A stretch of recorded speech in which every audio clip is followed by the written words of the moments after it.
Olá e bem-vindos. Hoje a gente vai mergulhar numa das histórias talvez mais famosas do mundo, a parábola do semeador, lá do Evangelho de Marcos. As fontes que a gente analisou, que vão, olha, de estudos teológicos até uns debates acadêmicos bem intensos, mostram que isso não é só uma historinha de fazenda, né? Longe disso. É a primeira de uma série de parábolas que Jesus conta ali em Marcos. É quase como, sei lá, a aula inaugural de um método de ensino completamente novo. E o mais curioso é que é a única que ele mesmo explica em detalhes depois, né? Exato! E é exatamente aí que o quebra-cabeça começa. Porque, ao explicar o método dele, Jesus diz uma coisa que, assim, vai contra a lógica de qualquer professor. Como assim? As nossas fontes mostram uma tensão absurda. Por um lado, ele usa essas histórias para falar do reino de Deus de um jeito que o povo simples pudesse entender. Certo, faz sentido. Mas, por outro, ele diz para os discípulos, com todas as letras, que fala em parábolas para que uma parte do povo veja e não enxergue, ouça e não entenda. Peraí. Isso é uma contradição que deixa qualquer um de cabelo em pé. Um comunicador genial que parece querer, de propósito, que nem todo mundo entenda. Exatamente. Então, para a gente tentar resolver esse mistério, nosso plano é o seguinte. Primeiro, vamos revisitar a história em si, a versão que todo mundo ouviu, e depois a explicação que só os discípulos receberam.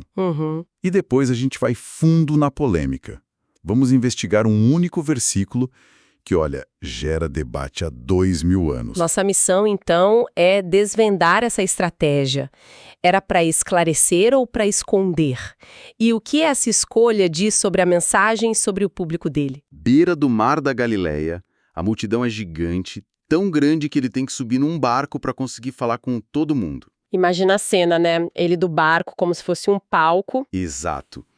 E aí ele começa: escutai, o semeador saiu a semear. A história é bem simples.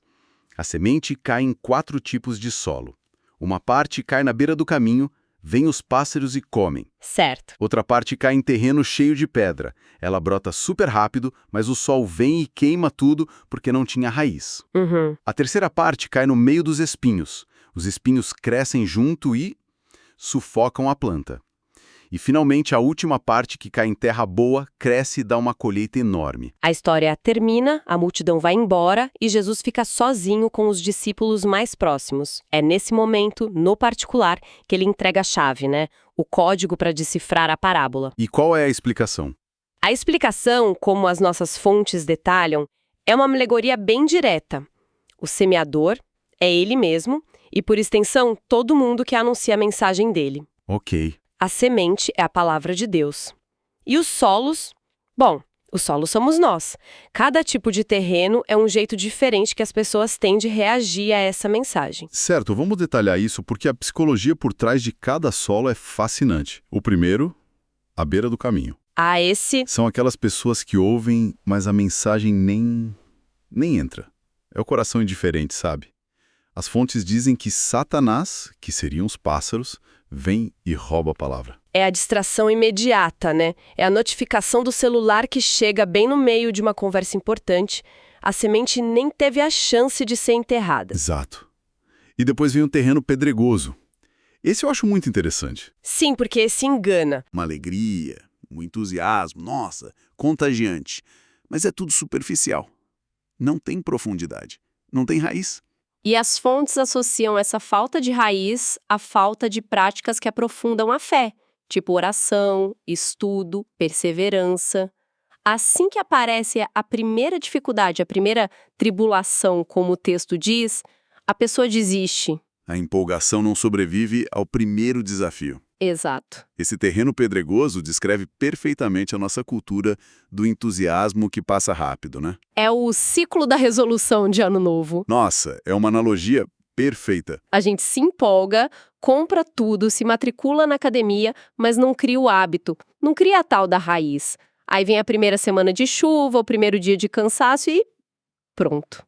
O sol queima tudo. Exatamente isso. O terceiro solo é o que está cheio de espinhos.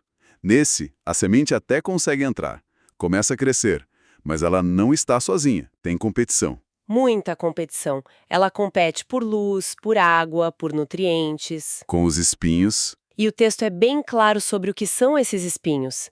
As preocupações do mundo, a ilusão da riqueza e todos os outros desejos. Ou seja, a pessoa ouve a palavra, mas A ansiedade com trabalho, a busca por status, as 1000 outras ambições. tudo isso sufoca a mensagem. Ela vira só mais um item na lista de tarefas e acaba perdendo a prioridade. E aí, finalmente, a terra boa, o cenário ideal. Sim, são aqueles que, segundo o texto, ouvem, acolhem e vivem a palavra. Gosto dessa progressão. Não é só ouvir, é ouvir, depois acolher, dar espaço e aí colocar em prática. Isso, é essa cooperação ativa que permite que a semente não só cresça, mas produza frutos 30, 60 e até 100 por um. A qualidade do solo é o que decide tudo. E tem um detalhe na cena que as fontes religiosas destacam bastante. Jesus ensinando de dentro do barco. Ah, sim, a barca de Pedro, que é uma metáfora clássica para a igreja. A ideia é que para receber a explicação completa, o segredo, você precisa estar dentro, mais perto dele. Junto com os discípulos. Exato. A multidão que está longe, na margem, ouve a história, mas não pega o sentido mais profundo. Como uma das fontes diz, quem está longe das coisas de Deus, vê, mas não enxerga. Peraí, essa ideia de um clube dos que entendem, de quem está dentro do barco, é bem polêmica. É polêmica. Porque ela nos leva direto para o versículo que parece confirmar isso da forma mais dura e chocante possível. Antes de mesmo de dar toda essa explicação, ele fala uma coisa que vira tudo de cabeça para baixo. É aqui. É exatamente aqui que o debate pega fogo. Em Marcos, capítulo 4, versículo 12, Jesus explica por que ele usa parábolas. E a razão que ele dá, citando o profeta Isaías, Pode falar. é de cair o queixo. A pergunta que salta na nossa frente é: por quê? Por que Jesus impediria de propósito que as pessoas entendessem, se arrependessem e fossem perdoadas? Isso vai contra tudo. Sem dúvida. E essa passagem é uma das mais dissecadas por teólogos e acadêmicos na história, como mostra a longa discussão que a gente analisou. E o problema, ao que tudo indica, começa já na tradução. Na tradução, sim. A chave está numa palavrinha grega minúscula no começo da frase, ina. Ina. O que tem de tão especial nessa palavra? Ela é ambígua. A tradução mais comum e a mais problemática é para quê. Isso indica um propósito. Jesus fala em parábolas com o objetivo de que eles não entendam. O que sugere uma exclusão intencional divina. Exato. Só que ina também pode ser traduzida como de modo que ou o resultado é que. E aí o sentido muda completamente. Ah, Não é mais sobre o propósito, mas sobre a consequência. O ensino em parábolas resulta no fato de que alguns não entendem. O não entendimento é o efeito, não o objetivo. Entendi a diferença. Mas isso não soa um pouco conveniente? Tipo, culpar a tradução quando a teologia fica difícil? Existe um consenso sobre isso? Não existe um consenso absoluto. E é isso que torna o debate tão rico. Essa é a principal linha de argumento, mas não é a única. Certo. Outros estudiosos sugerem que pode ter havido uma confusão na tradução do aramaico, a língua que Jesus provavelmente falava, para o grego. Uma palavra em aramaico, de, pode significar tanto que quanto para que. A escolha do tradutor definiu tudo, Então a gente depende de uma escolha de tradução de 2000 anos atrás? basicamente. E tem outra teoria forte.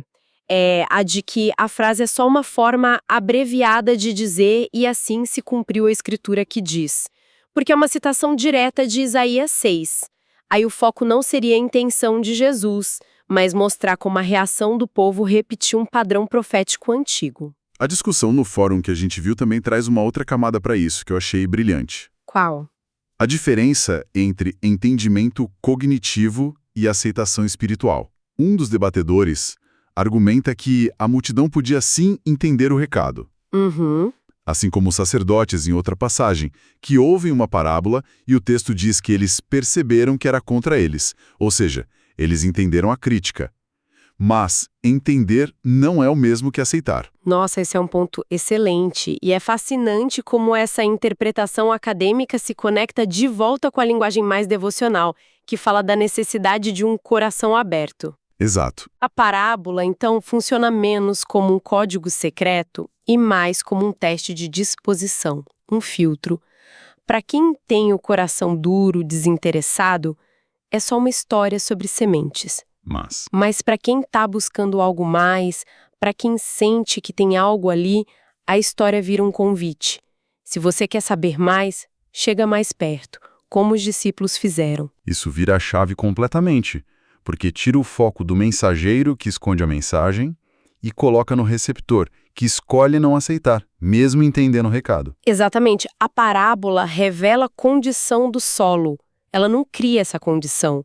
E isso nos leva para outra grande teoria que aparece nas fontes para explicar esse tema todo do segredo em Marcos. A do segredo messiânico. Isso, a teoria do estudioso William Reid.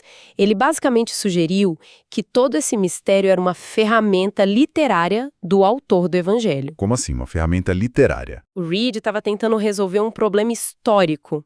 Se Jesus era o Messias, se fazia tantos milagres, por que ele não foi reconhecido por todo mundo durante a vida?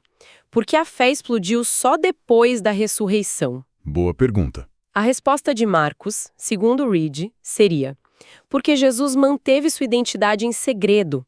Ele curava as pessoas e pedia para não contarem para ninguém. E ensinava em parábolas que a massa não entendia. O segredo era parte da estratégia narrativa. Entendo a lógica como recurso literário, mas não parece um pouco artificial? Como se o autor estivesse tentando consertar um furo de roteiro na história? Essa é a principal crítica à teoria de Reid. E a nossa fonte de discussão também aborda isso. O contra-argumento é que esse segredo nunca foi para ser permanente. Era uma estratégia temporária. E tem prova disso no texto? Tem. No próprio texto de Marcos, poucos versículos depois da nossa parábola. É verdade. Um dos participantes do fórum cita Marcos 4, versículo 22, onde Jesus diz: porque nada há encoberto que não haja de ser manifestado, nem oculto que não haja de ser conhecido e vindo à luz. Diz para os discípulos: o que vos digo em trevas, dizei-o em luz, e o que escutais ao ouvido, pregai-o sobre os telhados. Ah, então a ideia era de um treinamento, um ensinamento mais restrito primeiro, para o núcleo duro, para depois a mensagem ser universal? Exatamente. O segredo era uma fase, não o objetivo final. Então, o que as fontes mostram é um quadro bem mais complexo. Por um lado, uma linguagem que soa como exclusão, por outro, o contexto geral aponta para uma revelação que, no fim, era para todo mundo. Não é uma coisa nem outra, é um processo. Perfeitamente colocado. E talvez a solução não seja escolher um lado, mas entender a dinâmica. Independente da intenção por trás daquele versículo 12 se era propósito ou resultado, o efeito prático é o mesmo. Que é? A mensagem de Jesus exige uma resposta ativa. A parábola não é um download de informações. Ela age como a própria semente, ela testa a qualidade do solo. O padre da Igreja Orígenes, que é citado numa das fontes, resumiu isso dizendo que a Escritura tem um corpo, uma alma e um espírito. Corpo, alma e espírito. Isso. A letra nua, o corpo, está disponível para todo mundo. Mas para acessar a alma e o espírito, o significado mais profundo, precisa de mais do que só audição. Precisa de um coração que busca. Certo. Então vamos amarrar as pontas. A parábola do semeador é, na superfície, uma aula genial sobre como a mesma mensagem pode ter resultados totalmente diferentes dependendo de quem a recebe. É sobre a nossa disposição interior. Isso. Mas por baixo dessa camada, a razão pela qual Jesus escolheu esse método enigmático é o centro de um debate fascinante. As interpretações vão desde uma exclusão para cumprir uma profecia, passando por uma ferramenta literária, até um método pedagógico sutil que filtra os ouvintes. Um método que não seleciona os mais inteligentes, mas os mais abertos, os mais famintos por significado. o que fica claro é como o único versículo, talvez um punhado de palavras, pode sustentar 2 milênios de debate. Essa tensão entre uma mensagem que parece ser para todos e uma compreensão que parece ser para poucos está no coração do Evangelho de Marcos. E essa tensão nos força a pensar sobre a natureza da comunicação que transforma, sabe? Ela raramente se impõe de forma óbvia. Ela se propõe como uma semente e aí espera por uma resposta, por uma terra boa disposta a fazer o trabalho de acolhê-la. Isso nos deixa com uma reflexão final. Nossa análise de hoje sobre um método de ensino de 2000 anos atrás levanta uma questão muito atual. Num mundo saturado de informações, onde a gente é bombardeado por mensagens o tempo todo, como podemos preparar nosso próprio terreno? Como distinguir entre o ruído que só ocupa espaço e a mensagem que realmente importa? E será que as ideias mais transformadoras, aquelas que podem de fato dar frutos em nossas vidas, sempre exigem de nós um esforço que vai além da compreensão superficial?